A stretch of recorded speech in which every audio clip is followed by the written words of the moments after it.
الحمد لله نحمده ونستعينه ونستغفره ونعوذ بالله من شرور أنفسنا وسيئات أعمالنا من يهده الله فلا مضل له ومن يضلل فلا هادي له وأشهد أن لا إله إلا الله وحده لا شريك له وأشهد أن محمدا عبده ورسوله قال الله تعالى في كتابه الكريم يا أيها الذين آمنوا اتقوا الله حق تقاته ولا تموتن إلا وأنتم مسلمون.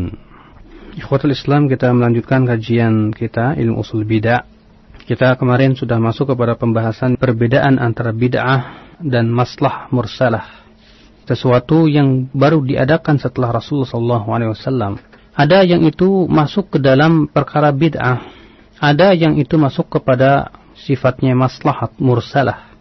Memang dari sisi persamaannya, bahwa kedua-duanya sama-sama tidak ada di zaman Rasulullah SAW. Akan tetapi dari sisi perbedaannya, bahwa bid'ah adalah perkara yang diada-adakan dalam masalah ibadah, sedangkan maslahat mursalah ia adalah perkara yang diada-adakan dalam rangka menjaga pokok syariat kita ini. Dan telah kita bahas di akhal Islam a'azani Allah wa iyyakum, bahwa tidak setiap yang ditinggalkan oleh Rasulullah SAW yang kemudian baru diadakan setelahnya itu masuk ke dalam perkara bid'ah. Sama sekali tidak. Terkadang Rasulullah SAW tidak melakukan suatu perkara atau meninggalkan suatu perbuatan karena di zaman beliau belum ada pendorongnya. Ya, belum ada pendorongnya. Kemudian setelah Rasulullah SAW wafat, ternyata sudah ada pendorongnya, sudah ada sebabnya, dan itu sangat dibutuhkan. Ya, terkadang Rasulullah SAW tidak melakukan suatu perbuatan dikarenakan masih ada penghalang di zaman Rasulullah SAW, yang kemudian penghalang tersebut hilang, kemudian perkara tersebut dibutuhkan oleh kaum muslimin. Sudah kita berikan pula contoh-contohnya, akhi.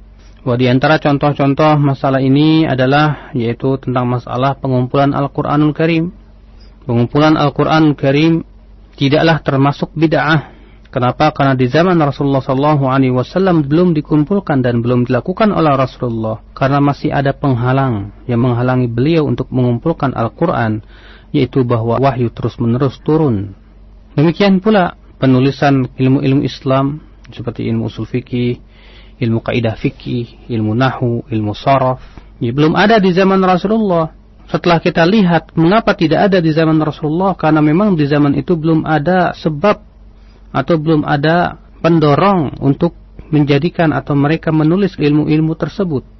Sebab ya, para sahabat yang dengan kefasihan lisannya betul-betul faham tentang nahwu, betul-betul faham tentang sharaf, betul-betul faham tentang usul fikih.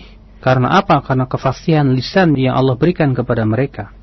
Namun tatkala ya banyak kaum muslimin atau banyak orang-orang masuk Islam yang tidak faham bahasa Arab, akhirnya apa yang terjadi? Lemah pula pengetahuan mereka tentang bahasa Arab yang fasih. Maka para ulama merasa perlu untuk membuat sebuah ilmu, untuk meletakkan suatu ilmu, ya ilmu nahwu, ilmu sharaf, demikian pula ilmu-ilmu yang lainnya. Nah, ini ikhwatul Islam. Jadi masalah yang seperti ini, sesuatu yang tidak ada di zaman Rasulullah, sesuatu yang tidak diperbuat oleh Rasulullah SAW, tidak disebut bid'ah kalau kita mengadakan setelahnya, apabila memang keadaannya demikian. Berbeda ya akhi, kalau ternyata di zaman Rasulullah SAW ada pendorongnya dan penghalangnya pun tidak ada. Di mana pendorongnya ada, penghalangnya pun tidak ada, tapi Rasulullah SAW tetap tinggalkan, Rasulullah SAW tetap tidak lakukan, itu menunjukkan bahwa perbuatan itu tidak disyariatkan. Sebuah contoh misalnya ya akhi, di zaman Rasulullah, pendorong untuk mencintai Rasulullah SAW itu ada, dan manusia begitu sangat butuh kepada mencintai Rasul. Akan tetapi tidak pernah ada satupun di antara sahabat yang merayakan misalnya ya kelahiran Rasulullah SAW. Padahal di zaman Rasulullah mereka sangat butuh untuk mencintai Rasulullah. Bahkan para sahabat sangat besar cintanya kepada Rasulullah, bahkan lebih besar ya akhi cintanya daripada kita kepada Rasulullah. Mereka juga mampu untuk merayakan kelahiran Rasulullah, tidak ada penghalangnya. Namun tatkala keadaannya demikian, mereka tetap meninggalkannya, tetap tidak melakukannya padahal pendorongnya ada, penghalangnya tidak ada, maka ini menunjukkan bahwa perbuatan tersebut tidak disyariatkan sama sekali. Merayakan hari kelahiran atau yang disebut dengan ulang tahun itu merupakan tasyabuh dengan agama Yahudi dan Nasrani. Demikian pula merayakan Isra Mi'raj, merayakan awal tahun, tahun baru. Di zaman Rasulullah pendorongnya sudah ada, penghalangnya pun tidak ada. Tapi ketika Rasulullah SAW dan para sahabatnya tetap tidak melakukannya, ini menunjukkan bahwa perbuatan tersebut memang tidak disyariatkan sama sekali. Berdakwah dengan cara apa? Ya, berdakwah dengan cara membuat teater nasyid. Tidak pernah dilakukan Rasulullah dan para sahabatnya, padahal para sahabat itu adalah manusia yang paling fasih, manusia yang paling mampu untuk membuat syair-syair yang indah berbahasa Arab, dan tidak ada yang menghalangi mereka untuk berdakwah dengan misalnya dengan cara yang dilakukan oleh sebagian saudara-saudara kita dengan membentuk sebuah teater nasyid misalnya. Tidak pernah pula para sahabat melakukan tata cara dakwah dengan cara sandiwara. Ya. Padahal para sahabat mampu melakukannya, tidak ada penghalangnya, ada pendorongnya, yaitu dalam rangka mendakwahi manusia. Kalaulah itu tentu, kalaulah itu sebuah kebaikan, kalaulah itu disebut dengan maslahat mursalah, tentu para ulama telah membenarkannya. Tentu perkara itulah apa yang pertama kali melakukannya adalah Rasulullah dan para sahabatnya. Nah ini ikhwatul Islam.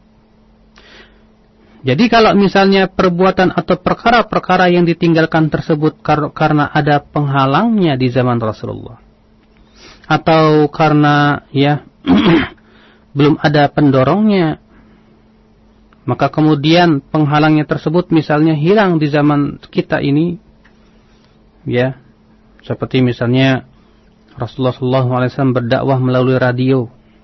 Tidak pernah ada memang di zaman Rasulullah dakwah lewat radio, nggak ada, sahih. Masalahnya kenapa? Karena ada penghalangnya, yaitu di zaman itu tidak ada radio ya akhi. Di zaman tersebut tidak ada radio, tidak ada speaker, tidak ada mobil. Kalaulah ada, tentu Rasulullah SAW lakukan. Karena itu memang maslahatnya besar sekali.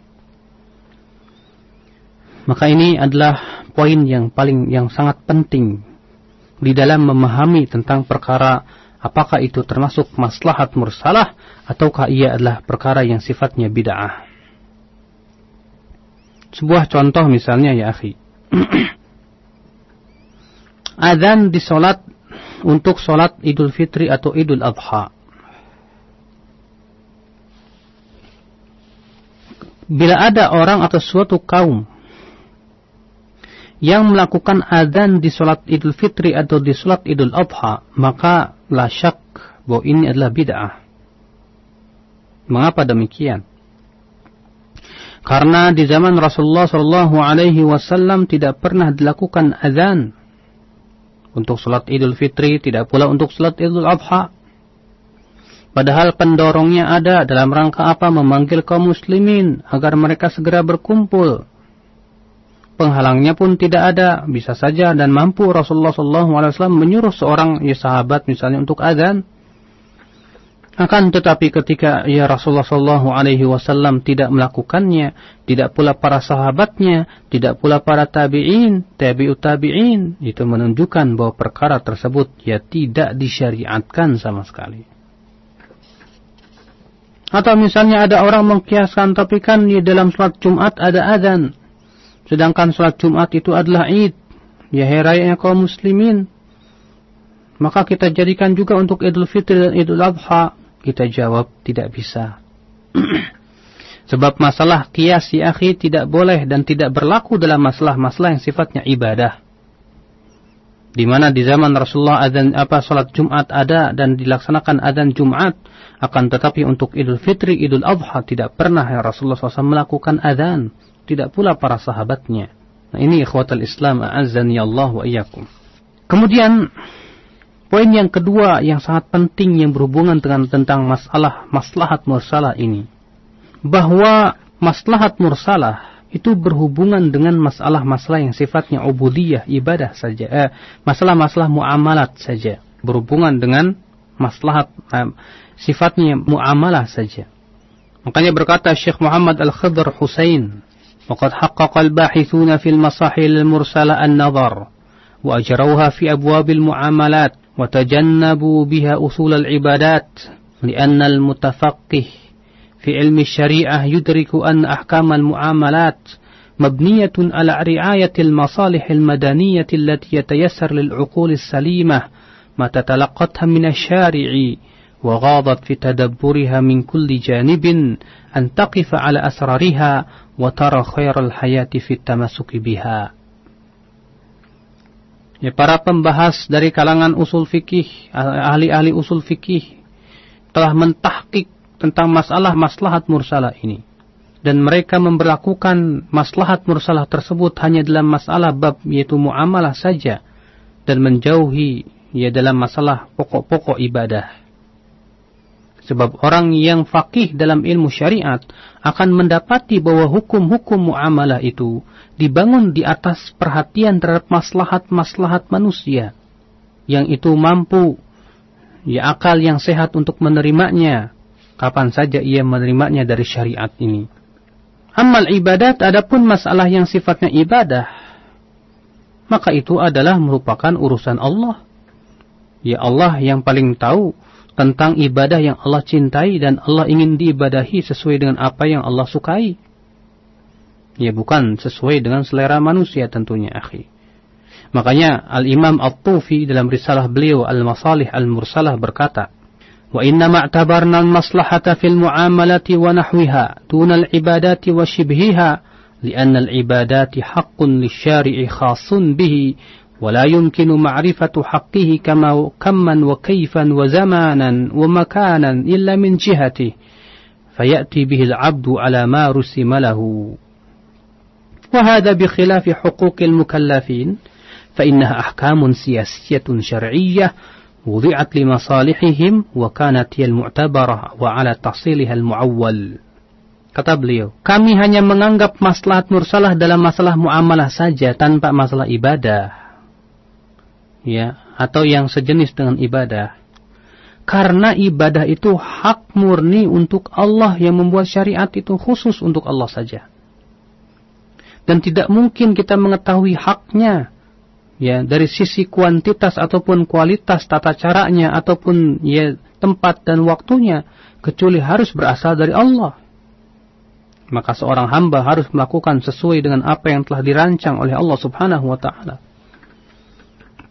Dan ini tentu berbeda ya akhi dengan hak-hak manusia. Ya, karena hak-hak yang berhubungan dengan muamalah atau manusia ini ya adalah hukum-hukum siyasah syar'iyyah yang diletakkan dalam rangka menjaga kemaslahatan mereka.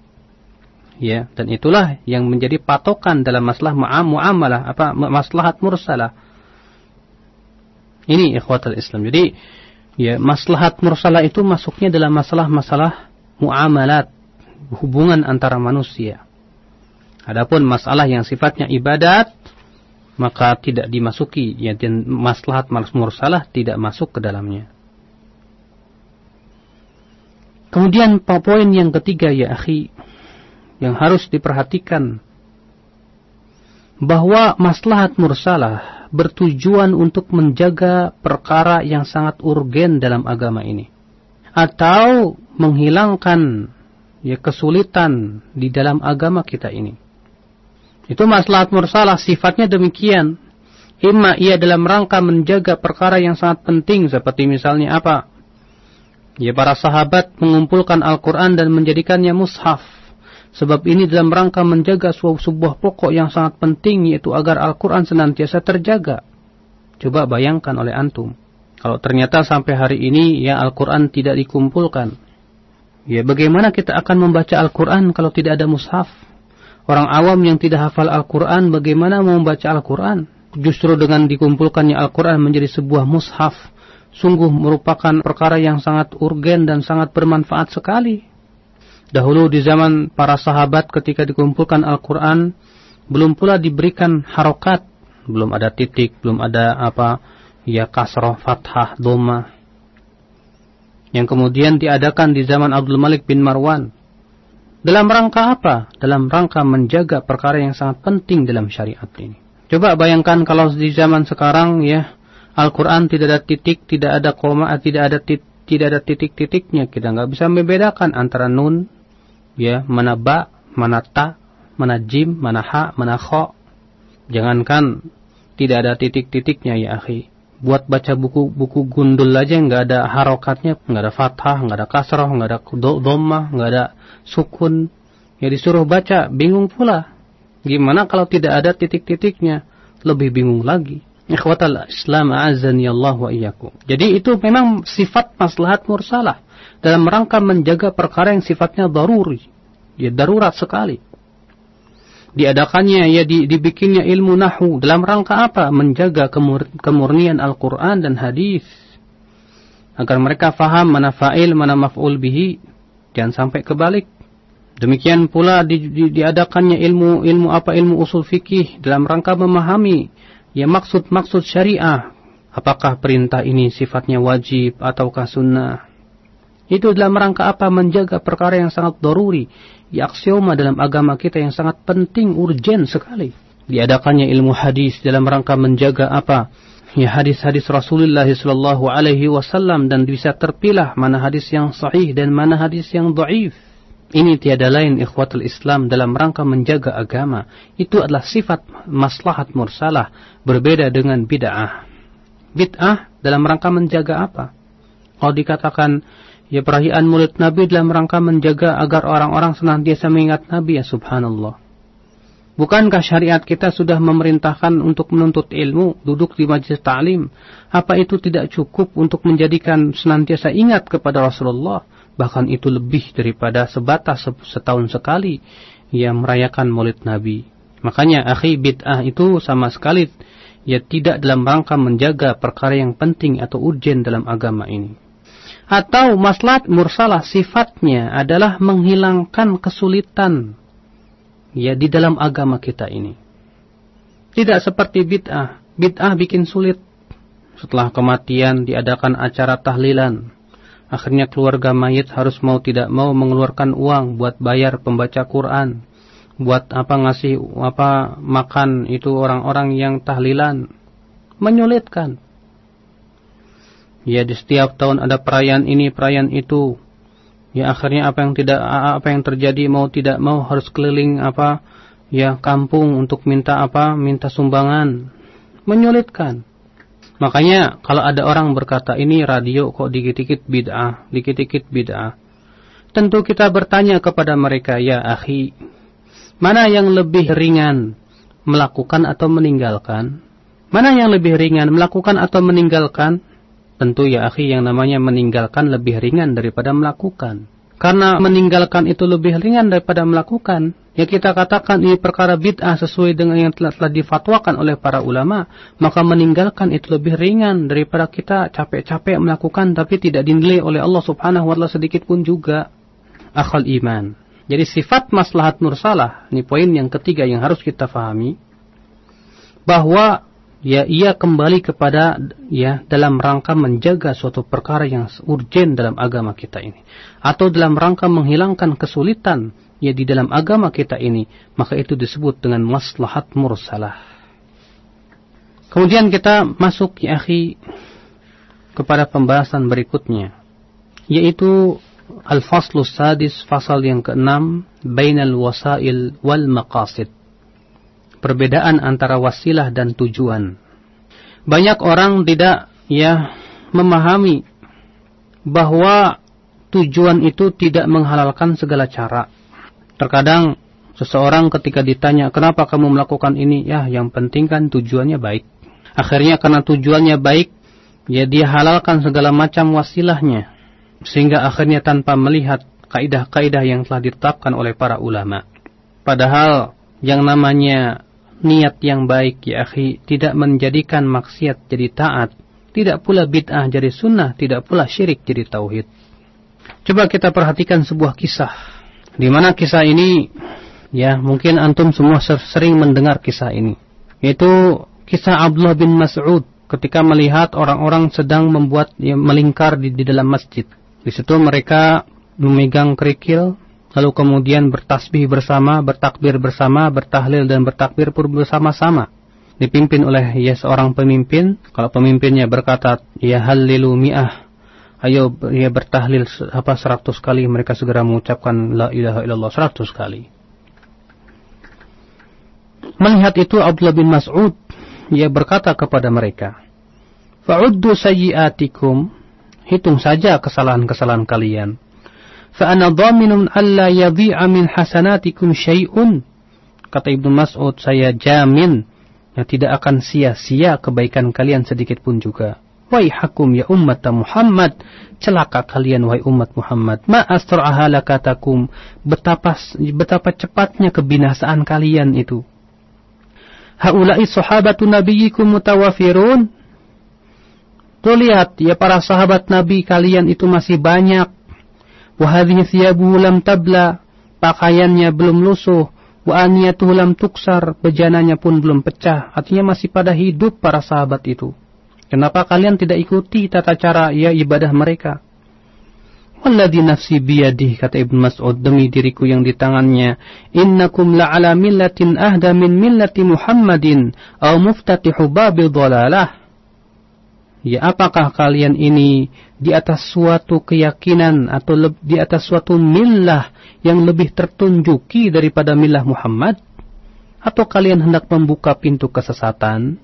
Padahal akhi, mereka sedang melingkar dalam rangka bertasbih, bertahlil, mengucapkan subhanallah, alhamdulillah, la ilaha illallah, wallahu akbar. Namun caranya dengan apa? Dengan bersama-sama, zikirnya bareng-bareng. Yang diingkari oleh Ibnu Mas'ud di sini bukan zikirnya akhi, tapi yang diingkari adalah tata caranya. Mungkin kalau di zaman sekarang bakalan ada orang nyeletuk. Apa katanya? Masa zikir saja enggak boleh? Masya Allah, siapa yang melarang zikir? Fadhal, cuman tata caranya jangan bikin-bikin sendiri. Di sini Ibnu Mas'ud ketika melihat mereka berzikir dengan cara-cara yang tidak pernah dilakukan oleh para sahabat, apa kata Ibnu Mas'ud? Betapa cepat kebinasaan kalian ini. Apakah kalian ini berada di atas sebuah millah yang lebih tertunjuki dari millah Muhammad, atau kalian membuka pintu kesesatan? Apa jawab mereka? Perhatikan akhwal Islam, para pendengar roja yang berbahagia. Apa jawab mereka? Wallahi ya Aba Abdurrahman, ma aradna illa al-khaira. Demi Allah wahai Abu Abdurrahman, tidak ada keinginan kami kecuali kebaikan. Niat kami baik, pengen ibadah. Tapi apa jawab Abdullah bin Mas'ud? Wa kam min muridin lil khairi lan yusibah. Berapa banyak orang yang menginginkan kebaikan, tapi dia tidak mendapatkannya. Karena apa? Caranya tidak sesuai dengan syariat. Sebuah kisah yang agung. Yang kita lihat, ada suatu kaum yang berzikir, bertakbir, bertahlil, bertasbih. Dengan memakai apa? Kerikil-kerikil sebagai wasilah, dan dengan cara bersama-sama berzikir. Niat mereka baik dalam rangka beribadah. Tapi Ibnu Mas'ud tidak melihat sebatas niat mereka saja. Tapi juga melihat tata cara yang tidak pernah dilakukan oleh Rasulullah SAW, tidak pula para sahabatnya. Maka beliau mengatakan dan menyatakan dengan tegas bahwa mereka telah menyelisih dan menyimpang dari sunnah, bahwa mereka ini telah membuka pintu kesesatan. Subhanallah. Akhal Islam, a'azzani Allah wa iyyakum. Jadi, kalau begitu, niat yang baik tidak menjadikan wasilahnya itu baik. Kalau memang ternyata itu maksiat. Dalam artian niat yang baik tidak menjadikan maksiat jadi taat, bid'ah jadi sunnah, syirik jadi tauhid. Ini terkadang banyak saudara-saudara kita dari kaum muslimin tidak memahami perkara seperti ini. Ada orang datang ke dukun, katanya dalam rangka cari rizki, biar rizkinya luas. Ketika dikatakan kepada mereka, kenapa kamu pergi ke dukun? Jawabnya apa? Ini kan sebatas, ini kan cuma syariatnya begini. Saya sedang usaha saja, niat saya baik kok dalam rangka mencari rizki. Allah kan menyuruh kita untuk mencari rizki. Masya Allah. Kita katakan akhal Islam, sesungguhnya mencari rezeki itu diperintahkan oleh Allah, tapi dengan cara yang halal, bukan dengan cara yang haram. Jadi niat yang baik tidak menjadikan suatu perbuatan yang buruk jadi baik akhi. Bayangkan kalau ternyata niat yang baik itu akhirnya maksiat jadi taat, hancur agama kita ini. Ada orang merampok, ya ketika ditangkap, kenapa kamu merampok? Oh, tetangga saya kasihan. Dia udah 3 hari nggak makan. Anak-anaknya sakit. Saya pengen bantu tapi tidak punya uang, terpaksa saya merampok. Apakah merampok menjadi baik dan ketaatan? Al-jawab jelas tidak. Ada orang mencuri, ya hasilnya saya bagi-bagikan buat fakir miskin. Ya subhanallah, apakah mencuri jadi taat? Kalla, tidak sama sekali. Sebab kalau semua kemaksiatan menjadi baik gara-gara apa? Ya niat yang baik, hancur agama kita ini. Ada pemuda pergi ya berzina dengan seorang janda. Ketangkep, dia katakan, kasihan ya janda itu kesepian, niat saya baik. Masya Allah. Ikhwatal Islam, a'azani Allah wa iyyakum. Kita harus memahami di sini ya bahwa niat yang baik tidak menjadikan apa? Maksiat jadi taat, bid'ah jadi sunnah, tidak pula syirik jadi tauhid. Banyak orang ketika melakukan suatu bid'ah dengan beralasan tujuannya baik. Loh saya yang merayakan Maulid Nabi ini tujuan saya baik dalam rangka mencintai Rasul. Kita katakan Masya Allah, ya semoga Allah memberikan pahala atas tujuan antum yang baik. Akan tetapi ingat, ya tujuan yang baik harus disertai dengan tata cara yang baik. Mencintai Rasul itu masih banyak cara ya akhi caranya. Yang diperintahkan oleh Allah itu mengikuti Rasulullah, menghidupkan sunnah-sunnah Rasul, mempelajari sunnah-sunnah Rasul, mempraktekannya dalam kehidupan sehari-hari, bukan dengan cara mengada-ngada. Ikhwatal Islam, harus kita fahami di sini. Jadi tujuan tidak menghalalkan segala cara.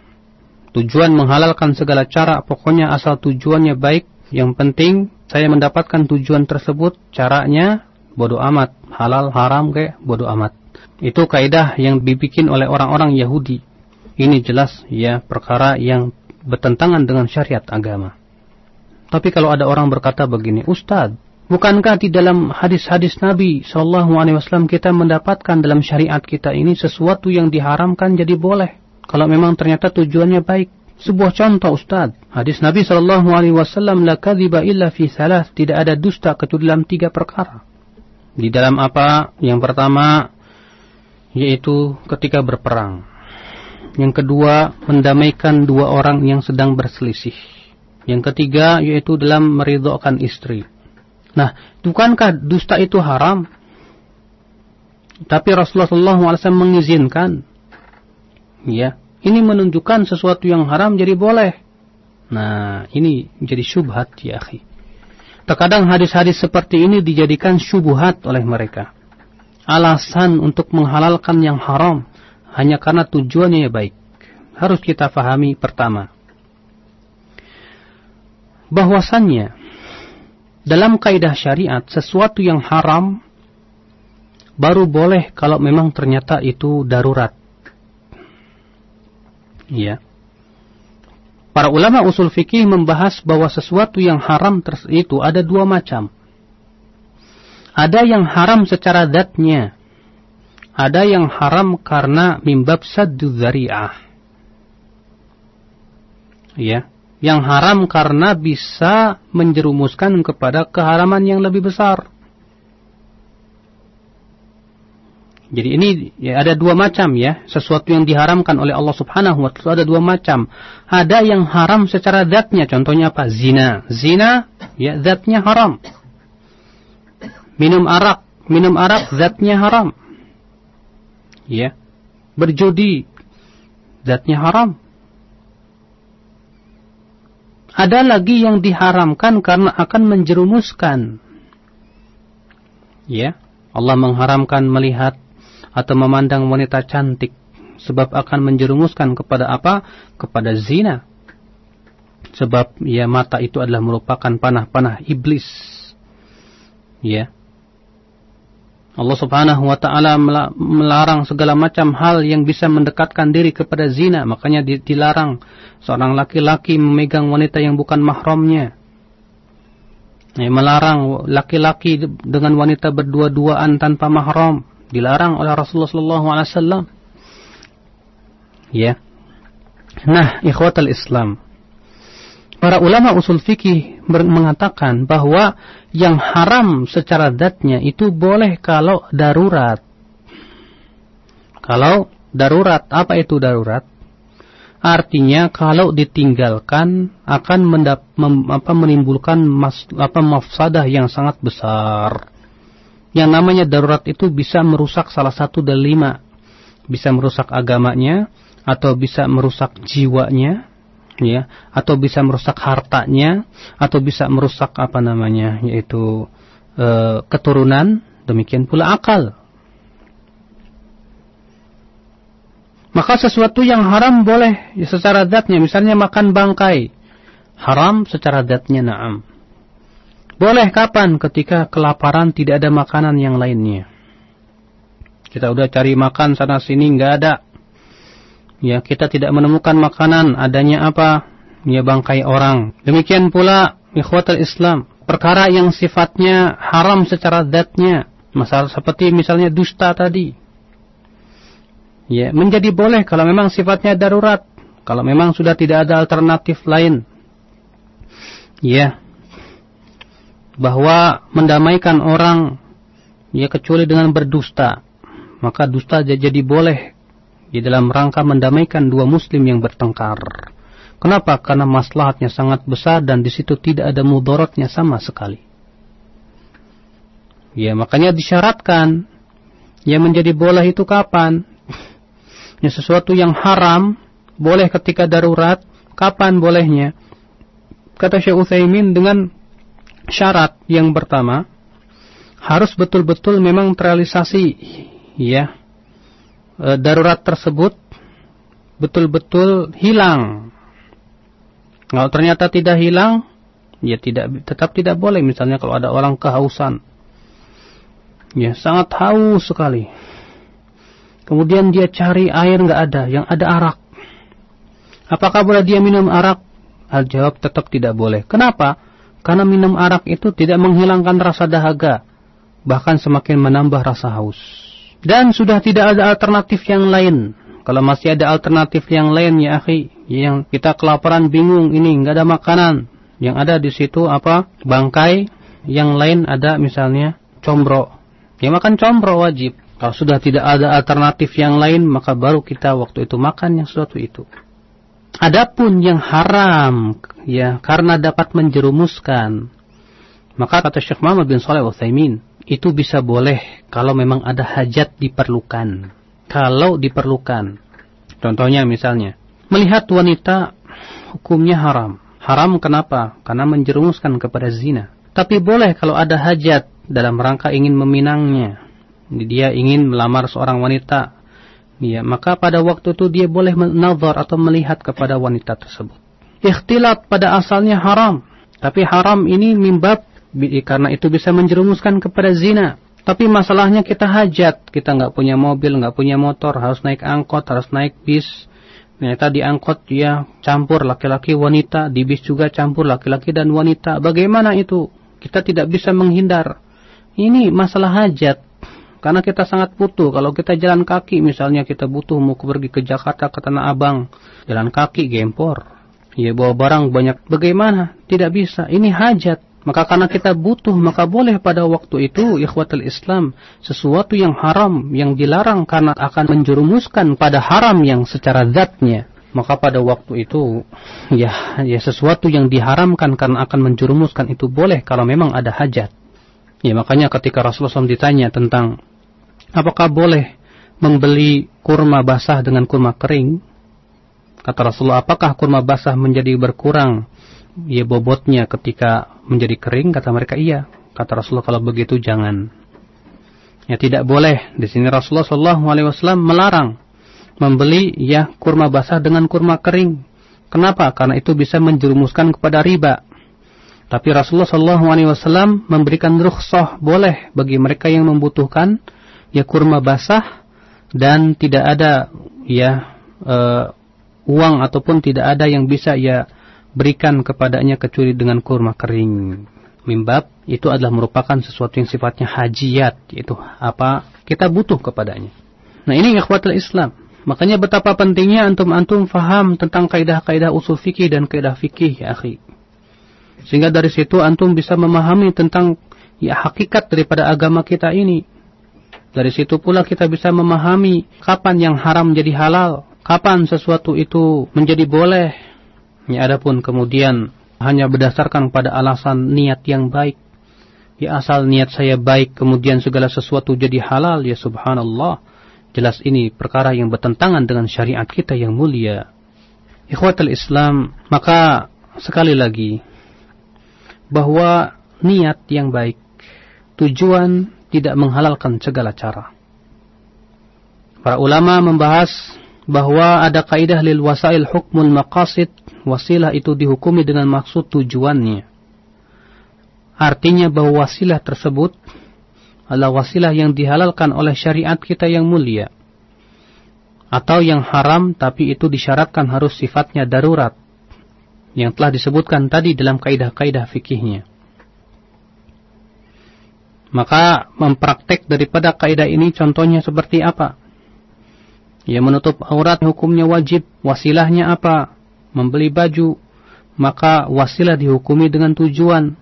Maka ya karena menutup aurat itu hukumnya wajib, maka wasilahnya pun jadi wajib. Memakai peci ya ketika sholat, bagi laki-laki itu hukumnya sunnah. Wasilahnya apa? Membeli peci, maka membeli peci hukumnya sunnah. Bersiwak, hukumnya sunnah. Wasilahnya apa? Membeli siwak, maka membeli siwak hukumnya sunnah. Itu praktek daripada lil wasail hukmul maqasid. Menuntut ilmu, hukumnya apa? Wajib. Ya. Dan wasilahnya apa? Membeli buku, maka membeli buku, ya, pulpen untuk menulis ilmu, hukumnya jadi wajib. Wahalu majarra ya akhi, ya.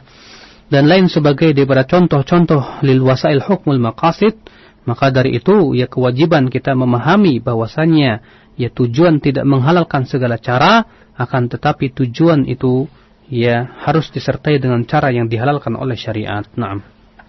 Segera cukup ya apa yang saya sampaikan pada kesempatan pagi hari ini, mudah-mudahan semakin memberikan kepada kita pemahaman tentang agama kita. Amin ya rabbal alamin. Demikian ikhwatal Islam, sesi materi dari pembahasan kitab Ilmu Ushulul Bidah yang disampaikan oleh Ustaz Badrul Salam hafizahullah. Kita buka sesi tanya jawab yang pertama dari penelpon. Assalamualaikum. Waalaikumsalam warahmatullahi wabarakatuh. Iya, silakan. Dari mana, Pak? Saya dari Cimanggis, Pak. Iya, silakan. Saya mau nanya sama Pak Ustadz. Iya, silakan, Pak.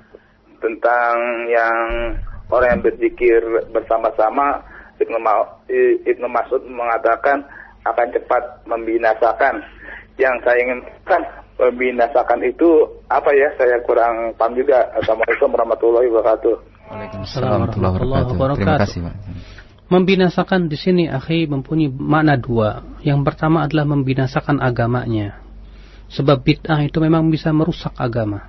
Rasulullah SAW bersabda apa? Inna likulli amalin syirrah wa likulli syirratin fatrah, faman kana fatratu ila sunnah faqad ihtada wa man kanat fatratu ila ghairi dzalika faqad halak, kata Rasulullah. Setiap amal itu ada apa? Syirrah, yaitu masa-masa semangat. Dan setiap masa semangat ada masa-masa lemah futur. Barang siapa yang futurnya kepada sunnah, maka ia telah mendapatkan hidayah. Dan barang siapa yang futurnya kepada selain sunnah, maka ia telah binasa. Binasa ya agamanya. Yang kedua, binasa dirinya dalam rangka ia menjerumuskan ke dalam api neraka. Sebab bid'ah itu adalah merupakan perkara yang dilarang oleh syariat, dibenci oleh Allah. Bahkan ya sudah kita jelaskan pada pertemuan kemarin bahwa bid'ah itu lebih berat dosanya dan lebih berat akibatnya daripada maksiat kepada Allah Subhanahu wa taala. Sehingga ya binasalah orang tersebut. Yang ketiga ya akhi, bisa membinasakan dunianya juga. Bid'ah menyulitkan agama dan menyulitkan manusia. Sehingga pada waktu itu ia memberat-beratkan dirinya dalam rangka beribadah kepada Allah Subhanahu wa taala. Maka akhal Islam, kita harus berusaha untuk menjauhi hal-hal yang diada-adakan, karena jelas itu semua menjerumuskan kepada kebinasaan, dan kebinasaan yang paling buruk adalah ketika seseorang dijerumuskan ke dalam api neraka. Akan tetapi bukan berarti, ya harus kita fahami ya, bukan berarti orang yang melakukan bid'ah itu pasti neraka, karena ahli sunnah wal jamaah tidak pernah memastikan seseorang itu neraka atau surga, tapi ini mimbab ancaman. Makanya saya katakan bahwa pelaku bid'ah itu menjerumuskan dirinya ke dalam api neraka. Nah, masih di line penelpon, kita angkat untuk yang ketiga. Assalamualaikum. Halo. Halo, Assalamualaikum. Waalaikumsalam warahmatullahi. Dari mana Bapak? Ini dari Cikarang, Pak, dengan Bapak Eko. Silakan Pak Eko. Ini mau nanya ini, Pak. Masalah ini kunut subuh. Kan kita harus mengikuti imam dalam sholat. Itu bagaimana hukumnya, Pak? Ya, terima kasih. Assalamualaikum. Assalamualaikum warahmatullahi wabarakatuh. Khilaf para ulama Ahlus Sunnah dalam masalah ini. Karena kunut subuh ini mukhtalafun fiha, di mana jumhur kebanyakan para ahli hadis sebagai dikatakan oleh Ibnu Qayyim tidak menilainya dan tidak menganggapnya sebagai sebuah bid'ah. Tapi ia masih dalam masuk koridor ijtihad para ulama. Di mana Imam Syafi'i menilai bahwa itu adalah perkara yang sunnah, sementara jumhur ulama mengatakan tidak sunnah. Sebagian ulama yaitu Abu Hanifah mengatakan itu bid'ah. Maka pada waktu itu dalam mensikapi kunut subuh khilaf pula para ulama Ahlus Sunnah dalam masalah ini. Sebagian ulama menyatakan tetap ikut imam, berdasarkan perbuatan Ibnu Mas'ud radhiyallahu anhu ketika beliau sholat di belakang Utsman bin Affan yang beliau itu sholat secara sempurna dalam safar. Padahal Rasulullah SAW tidak pernah sholat secara sempurna dalam safar. Makanya Ibnu Mas'ud mengatakan bahwa Rasulullah SAW tidak pernah sholat secara sempurna dalam safar. Tapi ketika beliau sholat di belakang Utsman bin Affan ketika waktu haji di Mekah, beliau tetap sholat ikut Utsman secara sempurna. Ketika ditanyakan kepada Ibnu Mas'ud, bukankah tadi engkau mengingkari Utsman yang mengenai sholat dia secara sempurna? Tapi kemudian Ibnu Mas'ud menjawab, al-khilafu syarr. Sesungguhnya khilaf itu adalah perkara yang buruk.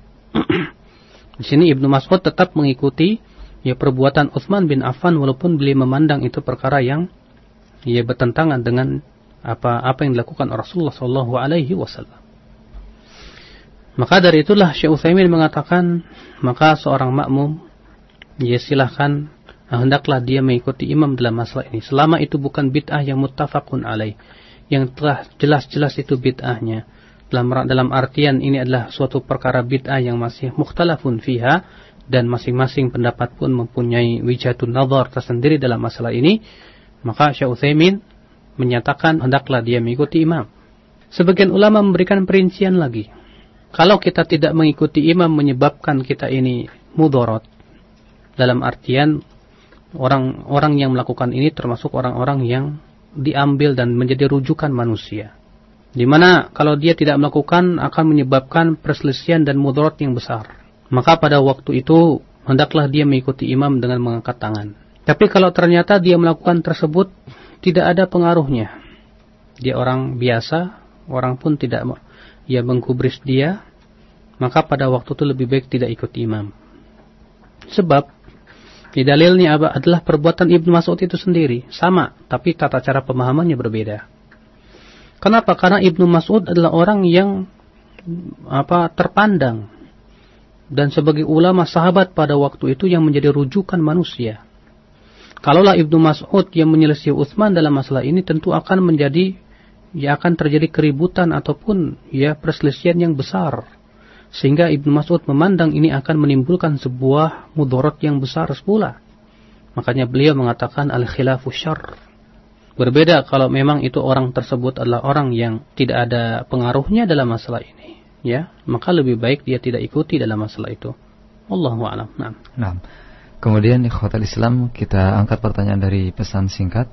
Saya mendapatkan sebuah hadis artinya dari Abi Waqqas bersama dengan Nabi sallallahu alaihi wasallam melihat seorang wanita yang di depannya butiran kerikil-kerikil untuk bertasbih. Nabi bersabda, "Ku beritahukan yang lebih mudah bagimu dari ini semua dan yang lebih baik. Subhanallah sebanyak jumlah yang tercipta di langit, kemudian subhanallah sebanyak yang tercipta di bumi. Subhanallah sebanyak yang ada di antara keduanya. Subhanallah sejumlah segala sesuatu yang diciptakan. Juga seperti itu zikir alhamdulillah, Allahu Akbar, la ilaha illallah, la haula wala quwata illa billah." Dari hadis tersebut maka disimpulkan bahwa tidak bid'ah berzikir dengan menggunakan tasbih, karena Nabi tidak melarang. Apakah hal ini merupakan pernyataan yang benar, Ustaz? Pertama, tentang kedudukan hadis tersebut tidak hadir di kepala saya, dan insyaallah kita akan kemudian merujuk tentang keadaan sanad hadis tersebut. Yang kedua, kalaupun dikatakan sahih, itu tidak menunjukkan bahwa ya bertasbih dengan kerikil itu tidak dilarang. Sebab akhi, ya kalau kita banding-bandingkan dan antum bertanya kepada teman antum, mana yang lebih afdol, yang lebih afdol, ya berbuat bid'ah atau berbuat sunnah, tentu semua orang berkata jelas lebih utama dan lebih baik. Ya, jelas lebih utama dan lebih baik. Sebab kata-kata afdol itu tidak menunjukkan bahwa ya kebalikannya adalah boleh. Ya lebih-lebih telah ada pengingkaran dari salah seorang sahabat. Ya bahkan 3 orang sahabat mengingkari zikir ya berjamaah. Atau bahkan Ibnu Mas'ud disebutkan dalam riwayat tersebut ya mengingkari karena mereka juga memakai kerikil. Ya. Karena mereka memakai kerikil. Makanya ikhwatul Islam a'azzani Allah wa iyyakum. Ya, jadi hadis ini tidak bisa dijadikan hujjah dalam masalah ini. Walaupun memang ada sebagian syekh seperti Syekh Shalih Utsaimin mengatakan bahwa ya bertasbih dengan kerikil itu, atau dalam artian tasbih kalau orang Indonesia itu perkara yang masih diikhtilafkan oleh para ulama, dalam artian beliau tampaknya lebih condong mengatakan boleh. Akan tetapi kita harus melihat secara detail lagi, ya. Lebih-lebih Syekh Bakar Abu Zaid menulis sebuah buku yang sangat bagus tentang masalah sejarah tasbih. Ya, sejarah tasbih, asal usulnya, demikian pula hadis-hadis yang menyebutkan tentang masalah tasbih. Di mana ini ya sebuah buku yang sangat bagus sekali. Saya anjurkan penanya untuk membaca buku tersebut, dan buku tersebut sudah diterjemahkan alhamdulillah. Di mana beliau berkesimpulan bahwa berzikir dengan kerikil, atau orang Indonesia nyebutnya dengan tasbih, itu termasuk perkara yang diada-adakan. Nah, kita angkat di line telepon berikutnya. Assalamualaikum. Halo. Halo. Assalamualaikum warahmatullahi wabarakatuh. Waalaikumsalam warahmatullahi wabarakatuh. Dari mana, Pak? Dari Abu Najwa di Cikarang. Abu Najwa, silakan, Pak. Ini Ustaz mau nanya tentang bid'ah itu emang terbagi 4 golongan ya Ustaz? Ini gitu aja nih. 4 golongan apa ya? Jadi pernah baca ada bid'ah, ada dalam masalah agama tuh dibagi menjadi 4 tuh Ustaz. Apa aja? Pembagiannya apa, akhi? Mungkin. Ada yang mengatakan bid'ah, ada bid'ah hasanah dan bid'ah dhalalah. Ini apa? Ada juga yang mengatakan bid'ah ada 5, bid'ah yang wajib, bid'ah yang makruh, bid'ah yang mubah, bid'ah yang sunnah, bid'ah yang sunnah, dan bid'ah yang haram. Itu perkataan sebagian ulama juga ada. Yang 4 ini yang mana? Yang 4 ini saya bingung. Kayak ini ada tuh al-mukaffirah, al-muharramah, al-makruhah, dan al-makruhah tanzih dan tahrim. Itu Ustaz, makanya anak bingung itu. Iya. Baik, cukup akhi ya. Waalaikumsalam. Kalau maksudnya di situ, maksudnya bahwa ada bid'ah mukaffirah dan ghairu mukaffirah. Bid'ah yang membuat pelakunya kafir. Ada bid'ah yang tidak membuat pelakunya kafir. Betul. Betul sekali. Ya, ada juga bid'ah yang sifatnya makruh. Ya, itu pun juga betul, dan itu sudah kita bahas dulu dalam pembahasan kita ini di ilmu usul bidah. Ya. Disesuaikan dengan berat kecilnya atau berat ya atau ringannya suatu bid'ah. Akan tetapi semua itu masuk dalam koridor bid'ah yang sesat. Semua dalam batasan bid'ah yang sesat, di mana bid'ah yang sesat yang satu ini dibagi-bagi lagi. Ada yang ya bid'ah idhofiyah, bid'ah hakikiyah, dan yang lainnya. Tapi semua itu adalah sesat. Nah. Baik. Kita angkat kembali dari seorang pendengar Cikewul. Ustaz, bagi orang yang melakukan amalan bid'ah tapi tidak tahu itu adalah bid'ah, apakah nanti akan mendapatkan uzur sedangkan ilmu yang sahih belum sampai kepadanya? Kalau memang keadaannya orang tersebut betul-betul bodoh, ya, bukan karena dia ya sengaja berpaling ketika dia mendengar ya adanya kebenaran, maka orang seperti ini insyaallah diberikan uzur. Ya, diberikan uzur karena kebodohannya tersebut. Tapi kalau memang dia bodohnya karena memang dia berpaling, dia tidak mau peduli, ya padahal di samping rumahnya ada pengajian yang membahas tentang masalah sunnah, Ya, tentu kita harus melihat daripada keadaan orang seperti itu. Karena kalau memang ternyata memang dia sengaja berpaling dan sudah tegak hujah padanya, mungkin dikatakan dia berdosa karena dia telah melakukan bid'ah. Tapi kalau memang belum tegak hujah dan masih ada syubhat yang ada di kepalanya, dan orang tersebut juga tidak mengikuti hawa nafsunya, maka pada waktu itu ya orang seperti ini Allahu a'lam masih diberikan uzur di sisi Allah, insyaallah. Naam. Kita angkat pertanyaan dari penelpon kembali di 8236543. Assalamualaikum. Waalaikumsalam warahmatullahi wabarakatuh. Silakan, dari mana Pak? Dari Saleh Munawajang. Silakan Pak Saleh. Ini Ustaz. Assalamualaikum. Assalamualaikum warahmatullahi. Ana mau nanya nih, gimana kalau seseorang itu memberikan sebuah kajian hanya membacakan sebuah kitab, kitab itu kitab terjemah, bahkan tentang masalah seperti kitab Fathul Bari atau Fathul Majid gitu. Terus hukumnya gimana Ustaz? Dari terjemahan saja ya. Iya. Assalamualaikum. Assalamualaikum warahmatullahi wabarakatuh. Ya akhal Islam, tidak berhak seseorang memberanikan diri untuk mengajar sementara dia dari sisi keilmuan masih rendah. Lebih-lebih dia tidak memahami bahasa Arab, kemudian memposisikan diri sebagai seorang ustadz. Kalau buku-buku tersebut dia memang sudah mengkajinya di hadapan masyayikh atau seorang ustadz yang kuat keilmuannya, tidak apa-apa. Dalam artian buku terjemahan tersebut memang selamat dari terjemahan yang salah. Sekarang permasalahannya buku-buku terjemahan yang ada banyak sekali. Kalau kita lihat terjemahannya jauh dari yang diinginkan oleh penulis buku itu sendiri. Maka dari itu, bagaimana dia hendak mengajarkan kepada umat sebatas terjemahan, tidak langsung merujuk kepada kitab aslinya, sehingga dia bisa memahami dengan pemahaman yang benar. Maka hendaklah bertakwa kepada Allah Subhanahu wa taala. Orang-orang yang berani memposisikan atau duduk untuk mengajarkan manusia sebatas dengan buku-buku terjemahan saja, sementara dia sendiri tidak memahami bahasa Arab, tidak memahami tentang kaidah-kaidah syariat, sebab seperti ini lebih banyak nanti akan berkata tanpa ilmunya, atau akan lebih banyak memahami dengan sebatas pemahaman dia yang dangkal saja. Nah, kita angkat kembali di line telepon. Assalamualaikum. Waalaikumsalam. Silakan Ibu, dari mana? Dari Ibu Isa di Pondok Gede. Silakan Ibu. Iya, keluar dari masalah ini bisa bertanya? Iya, bagaimana? Masalah apa, Bu? Masalah apa, Bu? Ini saya pernah dimarahin sama teman. Udah gitu pokoknya kata-katanya menyakitkan gitu. Tapi setiap saya ketemu teman saya itu rasa sakit hati, terus kayaknya dendam banget, itu susah banget untuk ngilangin. Terus suka apa sih yang tahu-tahu kalau ketemu dia panas, kalau dia telepon gitu pengennya marah aja. Cuman udah berusaha untuk baca doa untuk ketenangan hati gitu. Tapi setiap dia telepon atau setiap dia datang ke rumah saya itu masih yang rasa sakit hati itu masih ini susah banget untuk ngilangin.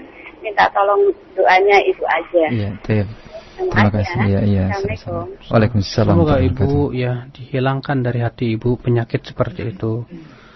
Dijadikan hati Ibu hati yang senantiasa mencintai saudara sesama mukmin, dan Allah jadikan Ibu juga diberikan kekuatan dalam rangka menjauhkan sifat-sifat yang tidak disukai oleh Allah Subhanahu wa taala. Amin ya rabbal alamin. Amin. Saya kira cukup. Subhanakallah bihamdik asyhadu an la ilaha illa anta astaghfiruka wa atubu ilaik. Wassalamualaikum warahmatullahi wabarakatuh.